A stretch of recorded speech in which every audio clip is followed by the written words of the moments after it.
Boa noite, amigas e amigos de Os Analistas. Hoje nós vamos falar de um assunto que dói. Dói no bolso. Pelo menos da gente que tem que ralar, saindo de um emprego para outro, de uma função para outro, para mandar o menino para a faculdade, para mandar o menino para o colégio, para cima e para baixo, levando mãe, buscando mãe. E a gasolina com o preço lá em cima. Aí tem uma coisinha que parece engraçada, né? Diz que a agência aumentou, a Petrobras aumentou o preço da gasolina. Mas não dá 15 minutos, os preços já estão lá em cima. Em tudo enquanto é posto. Até nesses postos chiques aqui da Península, até nos postos lá do Rio dos Cachorros. Agora, quando a Petrobras diz assim, não, a Petrobras autorizou uma diminuição do preço da gasolina, sempre tem estoque velho. Não, é 3, 4 dias para acabar. Aí, a gente que foi criado ali na Coreia, eu e Felipe Clã, entre a Coreia, o bairro de Fátima, a gente que é do tempo que a vala da Macaúba ainda estava aberta, a gente sabe que chapéu de otário é marreta. Enfim, mas estão investigando isso. Estão investigando. Tem gente que não quer que investigue. Tem gente que joga areia. Tem gente que joga coisa pior, que nem jogavam na Geni. Mas tem um caba que é danado aqui. Ele vai atrás. E nós aqui dos analistas também não temos compromisso financeiro, nem ideológico com ninguém, a não ser com a população do Maranhão. Então todo trabalho sério a gente vai mostrando, vai desvendando. Alguns a gente acaba descobrindo que não era tão sério assim, outros que não pareciam a gente vê que é. Mas algumas pessoas são carimbadas aqui nesse programa, porque tem sempre alguma coisa para dizer. E os homens públicos precisam estar sempre nos parlamentos alternativos como esse, prestando contas à comunidade que os elegeu. Hoje nós vamos falar de combustíveis, de gasolina, de óleo diesel, e para isso recebemos o deputado Duarte Júnior. Deputado, seja bem-vindo mais uma vez aos Analistas. Primeiro, boa noite a todos e todas, boa noite a você, Geraldo, Marcos, meu querido amigo Felipe. É uma grande honra sempre estar aqui com vocês, falando sobre os direitos do cidadão, falando sobre o nosso trabalho, prestando contas e, sobretudo, falando a verdade, lutando por aquilo que é correto, que é justo. Como você bem fala, nós não temos compromisso com o erro, não temos compromisso com o errado, temos compromisso em buscar a verdade e fazer com que a lei seja cumprida por todos. Muito bem. Marcos Saldanha, Felipe Clã, 0-1, vamos lá. Professor, por favor, nós estamos com saudade, Vossa Excelência, e quero fazer aqui, Geraldo, uma reclamação expressa, né? O senhor anda muito faltoso. O deputado disse que nós fazemos perguntas cabulosas e tu anda faltoso. Pronto, não é evasão, não se preocupe que não será. Vou defender Saldanha, Felipe, pode deixar comigo, vou te advogar. Saldanha, inclusive, virou produtor do programa junto comigo. Então, vamos agradecer bastante a ele. Saldanha, tenha bondade. É um prazer revê-lo, né? Passado aí as eleições, o senhor tem uma outra missão que já foi enfrentando, que foi essa CPI dos combustíveis, que não é uma tarefa fácil. Porém, já faz tempo que essa questão aí, ela é muito polêmica.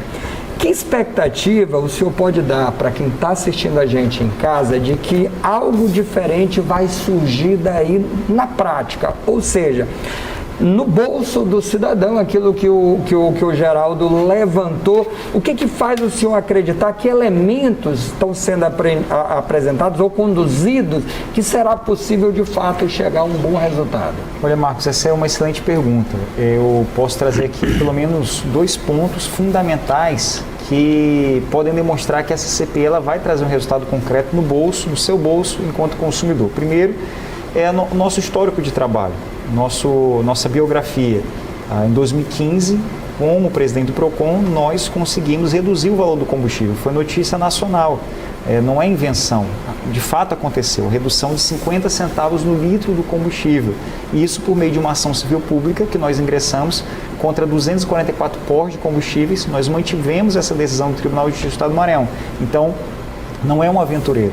Há uma ação concreta, um resultado apresentado que foi replicado em todo o país. Vários PROCONs, defensorias, ministérios públicos entraram com ações semelhantes à nossa e outros 3 estados conseguiram decisões semelhantes à que nós conquistamos aqui no Maranhão. Isso fez com que o Maranhão se tornasse o estado com a gasolina mais barata do país. São Luís, a cidade dos mais de 5 mil municípios com a gasolina mais barata da federação. Agora, diante esses sucessivos aumentos, nós decidimos abrir uma CPI na Assembleia. Não foi fácil, conseguimos com muita dificuldade coletar exatamente o número de assinaturas necessárias, 14 assinaturas de deputados presentes ali na Assembleia, e nós abrimos a CPI. Hoje estou como presidente da comissão e estamos conduzindo um trabalho com toda a firmeza e seriedade.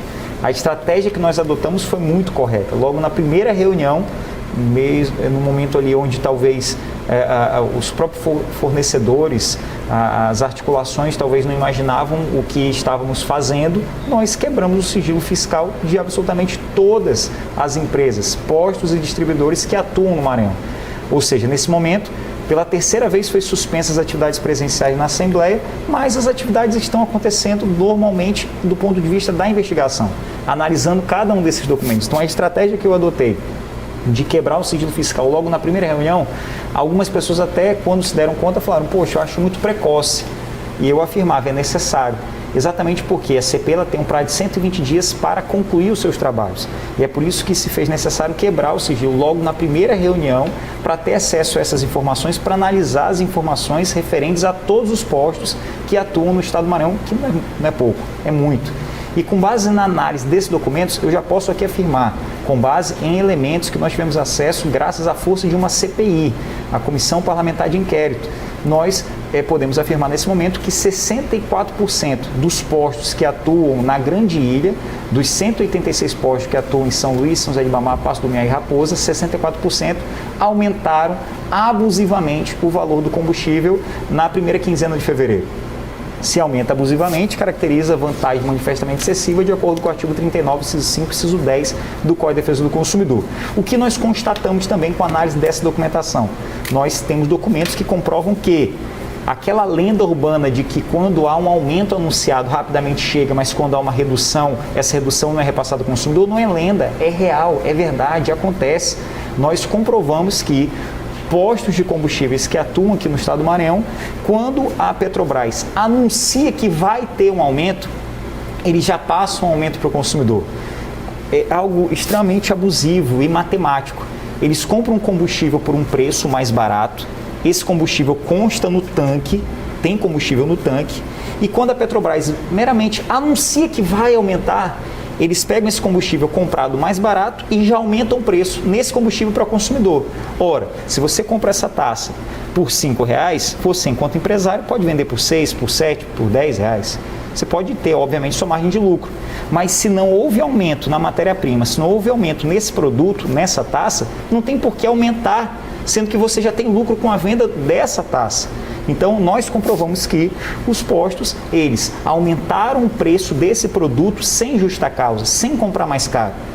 E o que há de pior, quando há uma compra mais cara, quando o repasse deve ser passado numa média de 2%, 3%, eles repassam 8% para o consumidor. Ou seja, quando repassa o aumento, justificado porque compraram mais caro, é repassado bem mais caro para o consumidor. Além disso, nós identificamos também que quando há uma redução, ou essa redução não é repassada, ou quando essa redução é repassada, ela é repassada num percentual menor, ou seja, rápido para aumentar, aumento sem justa causa, aumento no percentual acima do que é devido, não repasse da redução e quando passa a redução, passa depois de uma semana, ou seja, passa tardiamente e no percentual inferior do que é devido ao consumidor. Ou seja, sempre quem sai perdendo é o consumidor em todo o cenário. E aí só uma dúvida, Geraldo e Felipe, só me permite, só mais um, que é dentro desse questionamento. A minha dúvida é qual o poder que a CPI tem, por exemplo, porque se ela identificou isso, ela pode punir, mas será pontual. O que pode impedir que a prática permaneça após a CPI, por exemplo? Existirá algum mecanismo que tornará isso mais transparente? O que legado a CPI consegue deixar para a gente ter essa garantia? Excelente questionamento. A CPI ela faz trabalho de investigação. Tanto pode ser apurada questões criminais, penais, como também a prática abusiva que pode culminar numa decisão judicial que é a determinação para a redução do valor do combustível. Nesse relatório que vai ser feito pela CPI, ele vai ser entregue ao Ministério Público, ao PROCON, à Defensoria Pública, para que eles cumpram a sua missão constitucional. Nós imaginamos aí que esse relatório, essa documentação de posse desses órgãos vai dar ensejo claramente a uma ação civil pública que pode culminar em uma outra decisão pela vara de direitos difusos coletivos, como aconteceu em 2015, já há um precedente, aquela mesma vara já decidiu dessa forma, por isso que há essa confiança, porque agora tem documentos muito mais robustos do que tinha outrora, e com base nesse relatório, essa ação civil pública pode sim dar ensejo a uma decisão judicial mandando baixar o valor do combustível, exatamente fazendo essa conta. Se em N vezes, 9 vezes, houve um aumento abusivo, em qual percentual? Quantos centavos foi abusivo? Soma-se e manda baixar por força dessa decisão. Isso, sem dúvida alguma, pode acontecer. Muito bem, continuamos já já. Deputado Felipe e Saldanha.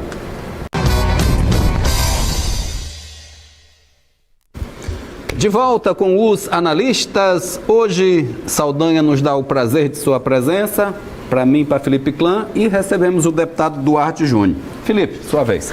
Deputado, vamos lembrar que na CPI passada, no qual eu cobri, a palavra cartel ficou comprovado. Ficou comprovado que havia um grande esquema que já é tradicional de lavagem de dinheiro dentro dos postos, né? Se não for, o senhor me confirme. Mas vemos agora, novamente, assustadoramente, o envolvimento da agiotagem nessa questão, né, de venda de gasolina. Ou seja, mais uma vez, o crime organizado parece que gosta dos postos. Pergunto, há o cartel novamente? Ele se mantém, porque os donos, na grande maioria, são os mesmos. Muito poucos passaram, muito pelo contrário, eles aumentaram, inclusive com presença de políticos agora, né? E eu pergunto ao senhor, o crime organizado está lavando dinheiro, ou a corrupção está lavando dinheiro dentro dos postos de gasolina novamente? Nesse momento, nós não temos condições de afirmar se está ou não, se existe cartel ou não, se tem lavagem de dinheiro ou não. O que nós podemos afirmar é que existem fortes indícios. Exemplo, nessa investigação nós temos documentos que comprovam que 5 postos localizados ali na região da Coama, esses 5 postos, quando aumentam em conjunto, quando reduzem em conjunto, no mesmo percentual, e quando não aumentam nem reduzem, não fazem nada, também fazem em conjunto. E o que é de mais impressionante, não é na mesma semana, é no mesmo dia, na verdade, na mesma fração de hora. Em menos de 30 minutos, os postos aumentaram o preço. Primeiro aumentou às 5h29, o outro às 5h34, o outro às 5h36. Antes de 6 horas da manhã, os 5 aumentaram o valor cobrado ao consumidor. Essa suspeita de lavagem de dinheiro, há indícios que comprovam. Nós temos documentos que demonstram que no mês de janeiro, esse determinado posto de combustível não comprou nenhum combustível, nenhum litro, mas vendeu muitos litros. Se não há entrada, por que há saída? Como há saída? De onde veio esse combustível? Como é que ele consegue vender, ter produto para vender se ele não comprou? Será que não há uma venda aí de notas fiscais para prefeituras e para políticos? Pode haver, e isso a CPI vai demonstrar. É claro que há ameaça, é claro que há coação, não é a primeira vez. Quando eu estava no PROCON, foi ameaçado de morte. Isso foi comprovado, inclusive ameaçaram na rádio, o que de fato foi até positivo, porque eu tive como provar quem estava ameaçando. que deu o resultado de uma decisão condenatória a esse que cometeu um crime de ameaça, artigo 147 do Código Penal brasileiro. Então, há uma pressão muito grande, mas quando eu digo que há uma diferença por eu participar desse projeto, dessa CPI agora, é porque meu compromisso é com as pessoas. Se tiver que vir aqui e falar exatamente tudo o que está acontecendo, eu vou falar, e sempre respaldado em documentos. Então, não se enganem, há registros e também há toda uma segurança dessa documentação, porque se algo acontecer comigo, outras pessoas saberão publicizar o que nós já temos de posse nessas investigações. Exatamente porque, repito, nosso compromisso é com o consumidor. Deputado, há alguns dias o nosso inesquecível Luiz Pedro lembrou uma questão aqui, que São Luís é porto de entrada de combustível. Daqui sai o combustível para, por exemplo, Teresina. Sim. Aonde o combustível é mais barato do que em São Luís, sendo que ainda temos um custo de 500 quilômetros de distância a ser percorrida, o que não é um custo barato à logística, né? O que a gente explica isso? Essa questão, em 2015, nós conseguimos, pela primeira vez na história do Estado, fazer com que a gasolina do Estado, a gasolina de São Luís, por exemplo, fosse mais barata do que a gasolina de Teresina. Existe uma série de fatores que implicam, por exemplo, Timon-Teresina. A quantidade de postos em Teresina é bem maior do que a quantidade de postos em Timon. Então, pela quantidade de fornecedores, pode-se chegar ao consumidor final a um preço bem menor. Se no município só tem 2 postos de combustíveis, em outro tem 50, obviamente, em razão da concorrência dos 50, pode-se gerar um resultado menor ao consumidor. É a livre concorrência, mas desde que não tenha cartel, né, deputado? Exatamente, e é por isso que nós atuamos nesse sentido. Então, é uma série de fatores que podem chegar a esse resultado. De fato, aqui no Maranhão, nós temos uma posição geográfica favorável, que pode permitir ao consumidor um preço mais barato. E é exatamente isso que nós estamos buscando. Não é à toa que essa adesão 2015, que nós conseguimos na época, quando estava no PROCON por força de uma ação civil pública, ela é um precedente fantástico, porque foi a condenação que determinou a redução de 50 centavos por litro do combustível, e nenhum posto faliu ao cumprir essa decisão. Pelo contrário, tinha uma gordura acumulada, como nós estamos comprovando mais uma vez, e eu peço a vocês da imprensa um auxílio na divulgação dessas informações, porque nós sabemos como funcionam alguns veículos de comunicação. Recebem recursos de alguns empresários, recebem recursos de políticos para tentar esvaziar o trabalho da CPI, mas contra fatos não tem argumentos. E hoje nós temos a força também das redes sociais. No momento em que esse relatório sair e nós demonstrarmos essas informações, exatamente qual o posto, qual o endereço, qual o valor, quanto foi abusivo, por que foi abusivo, nós vamos expor isso nas redes sociais, nós vamos expor isso para toda a imprensa, não importa se o dono do posto é deputado, é senador, é político ou quem quer que seja, nós vamos fazer a exposição dessas informações com base em elementos, com base em documentos, porque quando a informação ela chega de forma clara, o resultado chega ao consumidor, chega ao povo do Maranhão. Meninos, deixa eu só completar aqui, tá? Depois nós temos que falar de política, sim, né? Sim, de sim. política, próximo bloco, Geraldo. Deixa eu entender uma coisa aqui.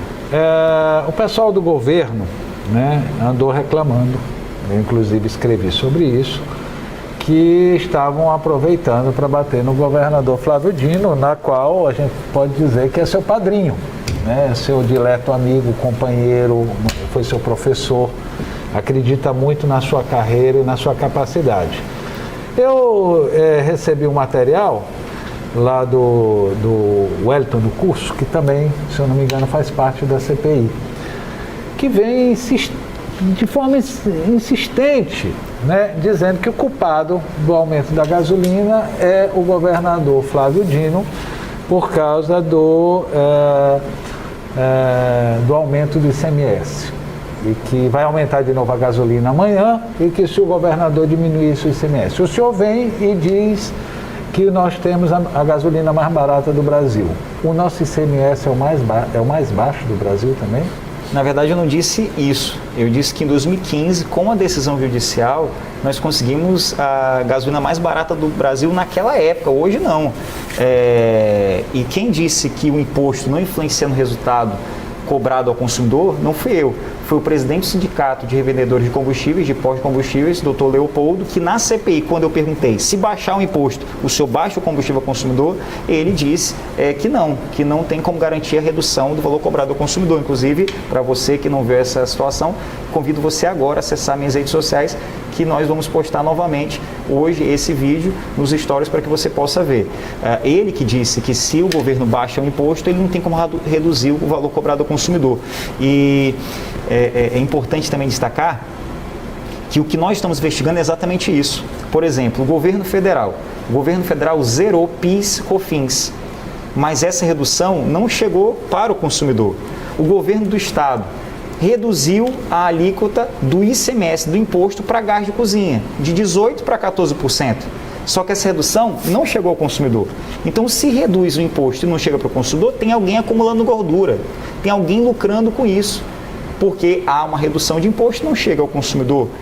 Não houve, ao contrário do que foi dito aqui, não houve nenhum aumento na alíquota do ICMS. Não houve nenhum aumento. Pelo contrário, houve uma redução. Qual é a alíquota? Desculpa. A alíquota do ICMS para o gás de cozinha é de 14%. E de gasolina? E de gasolina é de 30,5%. E é bom destacar uma outra questão. Não é alto, deputado? Eu sou a favor de uma reforma tributária e eu sou a favor da redução da carga tributária para o cidadão brasileiro. Agora, só fazer um mapeamento aqui, só para nós termos uma ideia. Bem do lado Teresina, já que nosso amigo Geraldo. Qual é a carga do ICMS? A carga de ICMS para o gás de cozinha, do gás de cozinha do Piauí, em Teresina, é de 18%. E aqui, e da gasolina, do Maranhão, só concluindo sua resposta, do Maranhão é 14%. Só que o gás de cozinha vendido no Maranhão chega a 85, às vezes R$100. Em Teresina, R$82. Quando você faz uma comparação com a alíquota do ICMS para a gasolina, você observa, por exemplo, o Rio Grande do Sul. Rio Grande do Sul, diferente do Piauí e do Maranhão, tem a menor alíquota do ICMS para o combustível, é de 25%. E sabe quanto é que está a gasolina lá? R$6,10. Isso, dados do mês passado, quando a gasolina aqui estava inferior a R$5. Então, é importante a gente analisar o conjunto de dados e de informações. O que nós já chegamos à conclusão até o momento é que, com base no depoimento do presidente do Sindicato de Pós-Combustíveis, a mera redução do imposto não garante a redução para o consumidor. Tanto é que houveram incentivos fiscais no ano passado e nesse ano, como eu disse, redução, zerou na verdade, PIS, COFINS, reduziu a alíquota do ICMS para o gás e não chegou ao consumidor. Então, o que nós precisamos é que reduza a carga tributária, redução de impostos, mas, sobretudo, que essa redução ela chegue ao consumidor. Não adianta o governo, seja estadual, seja federal, seja municipal, reduzir a carga tributária se aquele empresário que trabalha com aquela atividade não repassa essa redução para o consumidor final. Certo. Só para concluir esse bloco, no outro a gente falar de política, eu até fiz aqui uma tabelinha, deputado, sobre esse tal de preço de referência. O senhor deve saber isso, embora, já que o senhor está fera nesse negócio da CPI, existe um preço de referência aqui para a gasolina, uma projeção, né? É o PMPF, preço médio ponderado final. Isso, que começou o ano com 4,57. Eu lembro que quando foi instalada essa CPI, nós tivemos uma pequena redução e ela caiu para 4,99. E já aumentou bem 50 centavos, porque agora está 5,49, enquanto a CPI rolava. Aí ela vem tendo aumentos nessa projeção. Ó, em janeiro, 4,73, em fevereiro, 4,86, em maio, 5,14 e no final de maio, 5,43, que é uma projeção ainda abaixo do que está sendo cobrado, porque a maioria dos postos que eu tenho observado está 5,49. Isso aqui influencia no preço da gasolina? O que isso aqui significa? Porque eu li um artigo, alguém acusando o governador de ser o responsável pelo preço da gasolina. O senhor pode esclarecer isso para nós? O que é importante destacar sobre o PMPF, preço médio ponderado final, é que durante mais de 4 semanas, o preço médio final, preço médio ponderado, PMPF, se manteve estático. Durante mais de um mês, não houve aumento nem redução. É possível até mostrar um gráfico. Nós temos um gráfico que apresenta isso de forma muito clara. O PMPF se manteve estático, não houve aumento nem redução, se manteve o mesmo valor durante mais de um mês. Nas refinarias, o preço caiu Ou seja, as refinarias reduziram o preço para os distribuidores, que consequentemente reduziu os preços para os revendedores. Só que o preço cobrado ao consumidor aumentou.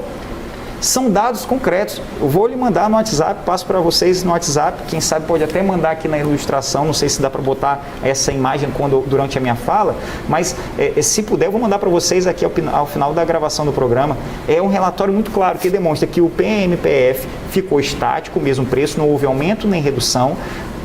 Houve uma redução, uma diminuição nas refinarias, ou seja, redução do custo, e o preço para o consumidor aumentou. Então, o que justifica? Quem fez esse artigo deve estar suprimindo essa informação, porque se o PMPF ele impacta no preço cobrado ao consumidor, por que na semana retrasada o PMPF tinha uma margem aproximadamente de R$ 4,90 e o valor cobrado ao consumidor era de R$ 5,20? Lá na Avenida Kennedy estava R$ 5,60 o preço cobrado ao consumidor. Se é referência, por que não cobrou R$ 4,90 para o consumidor? Por que não cobrou R$ 5,00 ao consumidor? Sendo que na semana retrasada o valor era de R$ 5,10, R$ 5,12 aproximadamente. Então tem muita história, tem muita fake news, tem muita ilusão, tem muita cortina de fumaça, só que aqui nós estamos amparados em documentos e em estudos técnicos. Por isso que nós temos coragem de vir aqui e falar a verdade para o consumidor e lutar para que a lei seja cumprida por todos, com base, obviamente, na lei. Esse canastra é peba. A gente volta já já. De volta com os analistas, hoje recebemos o deputado Duarte Júnior, que é o presidente da CPI dos combustíveis. Acho que partimos para a política agora, meninos? Tá bom, né? Saldanha, então faça as honras. Deputado, a gente está vendo uma movimentação nacional dos partidos e a gente está vendo também uma movimentação estadual por conta das eleições, né, do ano que vem. Nacionalmente a gente vê, do ponto de vista da esquerda, a tentativa de formar uma frente ampla, né? O Lula tá levando um monte de gente, partido, o governador talvez indo para o PSB, a coisa está mudando bastante, né? O senhor está no Republicano, saiu do PCdoB, Republicanos, teve legenda para poder ser candidato a prefeito. Qual o próximo passo agora? Nesse movimento, o Everton, o Brandão, no seu grupo, como é que o senhor vai se posicionar, em que partido o senhor estará na próxima eleição? Olha, eu hoje estou filiado no Republicanos, mas com a perspectiva de mudar de partido. Isso porque eu preciso que estar num partido que me dê condições de defender aquilo que eu acredito. O partido que eu me situar, que eu me situei no passado ou que eu vá me situar no futuro, que eu vá me filiar, é um partido que me dá a liberdade de defender essas bandeiras. O direito daqueles que mais precisam, o direito dos consumidores, o direito dos trabalhadores. Eu sou professor, eu acredito, eu defendo na ciência. A partir do momento que um partido ele vier a prejudicar essa minha independência, eu obviamente vou ter que me retirar, como está acontecendo agora, como vai acontecer nos próximos dias. Eu vou sair do Republicanos exatamente por essas questões, por essas convicções. Quando fui candidato a prefeito, pelo Republicanos, todos aqueles compromissos que eu estabeleci na minha plataforma, na minha proposta de governo para a Prefeitura de São Luís, basta comparar com o projeto de partido, não tinha muita coisa em comum. Era uma bandeira que eu ouvi as pessoas da minha cidade, as reivindicações dela, e o partido me deu condições de fazer isso, me deu essa liberdade. Mas o partido que eu vou escolher futuramente é um partido que de fato preenche esses requisitos e que esteja alinhado com aquilo que eu penso de governo. O que eu penso para o governo do Maranhão? Um governo de continuidade daquilo que o governador Flávio Dino fez. É claro que nós não vivemos no Maranhão uma perfeição, como em nenhum lugar do país, como em nenhum lugar do mundo. No plano real, existem muitas conquistas que precisam ser alcançadas, mas tiveram muitas conquistas que não podem ser negadas, como, por exemplo, a melhoria do índice educacional, a melhoria das escolas, a melhoria na questão da garantia de direitos fundamentais. Pode ver, por exemplo, o Viva. Eram 5, hoje são 50, restaurantes populares. Hoje aqui no Maranhão tem restaurantes vendendo jantar a R$1. Então são conquistas que nós não podemos, obviamente, abrir mão. E, obviamente, aquele candidato ao governo que terá o nosso apoio será o candidato que dará continuidade a esse projeto. Só uma última pergunta do Felipe fazer, por favor. Só adiantar. O Camarão, o Felipe Camarão foi para o PT, por exemplo, né? Causou semana passada, só se falava nisso. Tem alguma coisa nesse caminho ou vai ser mais tranquila essa passagem? Eu não sei. Ainda nada... Como eu digo... Ele disse que é candidato a deputado federal. Tem a coisa do vice. O que o senhor está pensando aí nessa linha? Eu imagino que, volto a falar aquilo que eu falei outras vezes quando eu vi. Tudo pode acontecer, inclusive nada. Eu falei isso, inclusive, numa situação que aconteceu. Eu tinha aqui o apoio do PSL para a candidatura à Prefeitura de São Luís. Aqui, exatamente. E terminou apoiando o outro candidato. Como teve um partido que declarou apoio e depois veio para me apoiar. Então, está tudo muito cedo. Eu acho que a gente tem que se concentrar, no meu caso, em concluir os trabalhos na CPI, baixar a gasolina para o consumidor. A gente tem que focar no combate à Covid.